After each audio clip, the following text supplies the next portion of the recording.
De la Conquête de Constantinople. De la Conquête de Constantinople on the Conquest of Constantinople is the oldest surviving example of historical French prose, and considered to be one of the most important historical sources on the Fourth Crusade. It was written by Geoffrey of Villehardouin, a knight and crusader who gave his eyewitness account of the successful conquest of the Christian Byzantine Empire's capital city, Constantinople, on April 13, 1204. Background: Villehardouin was present at the origins of the Crusade during the 1199 tournament held by Thibault Roman III of Champagne.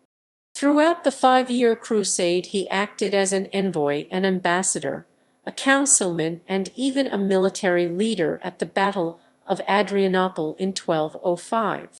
Several years later, Villehardouin took the time to write down his account. Villehardouin chose to write his work in epic fashion. He writes his work in the third person and combines objectivity and ecclesiastical points of view. A common technique in his work is to narrate a battle or episode along subjective and even militaristic guidelines, and follow this with his personal and religious explanation of what the results were. Villehardouin makes constant hints and references to future events and the unknowingness of the characters at this moment. He defines the outcome in his own terms and does not allow the audience to reach their own conclusion for the actions of the characters. He recapitulates the events leading to Alexis's negotiations with the Crusaders. Compare this to Robert de Clary's account of the Fourth Crusade. His crusade is more than just a holy war, it is an event of such great magnitude that he must recapture it within his work in lengthy detail and describe the actors. Villehardouin describes the Doge of Venice Enrico Dandolo as a blind man who valiantly leads his men into battle. Contemporary studies are undecided but lean towards this man being only short-sighted or having poor eyesight. He makes many references to the Song of Roland. Much like this earlier epic, Villehardouin describes the French army as elected to execute God's will.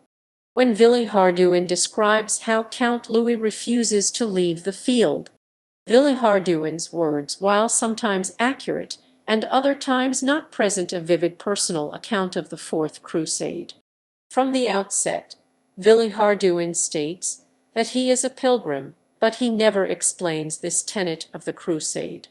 Another omission is Fulk of Neuilly's influence on the origins of the Fourth Crusade.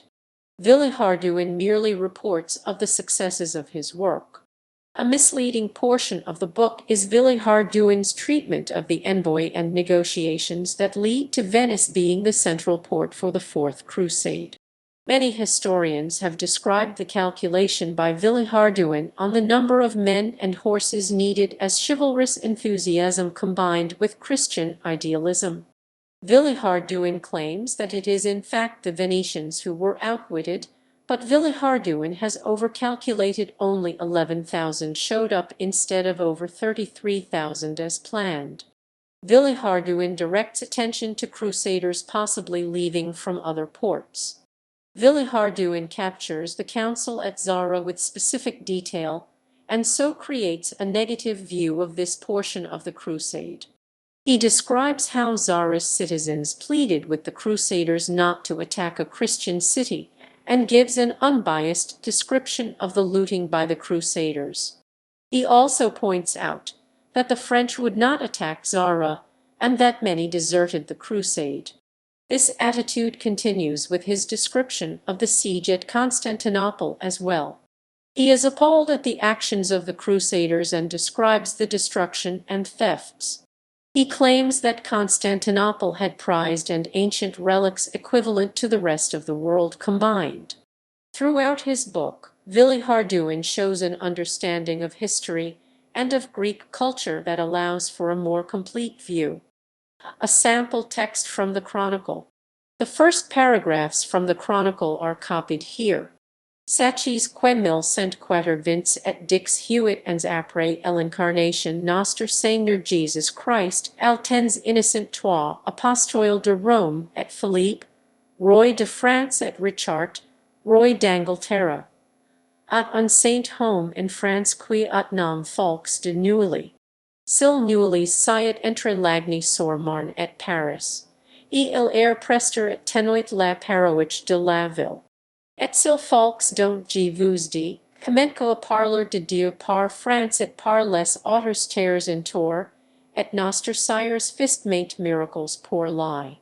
Sacis quella renommée, de sil saint home alatant quel vint a l'apostole de Rome, innocent et l'apostole envoya en France et manda al pradon quail empristchaste des croix par esauto right.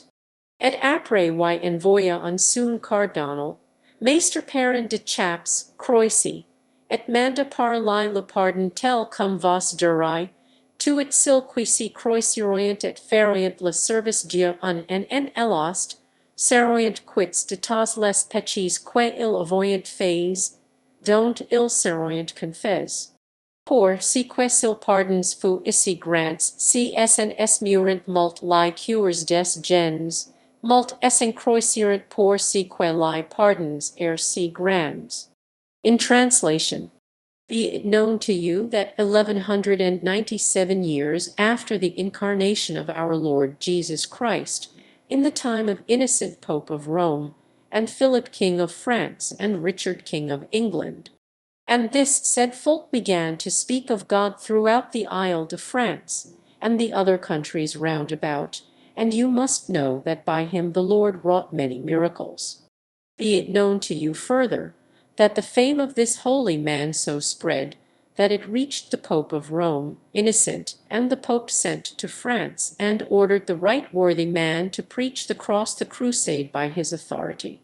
And afterwards the Pope sent a cardinal of his, Master Peter of Capua, who himself had taken the cross, to proclaim the indulgence of which I now tell you, viz., that all who should take the cross and serve in the host for 1 year would be delivered from all the sins they had committed, and acknowledged in confession. And because this indulgence was so great, the hearts of men were much moved, and many took the cross for the greatness of the pardon.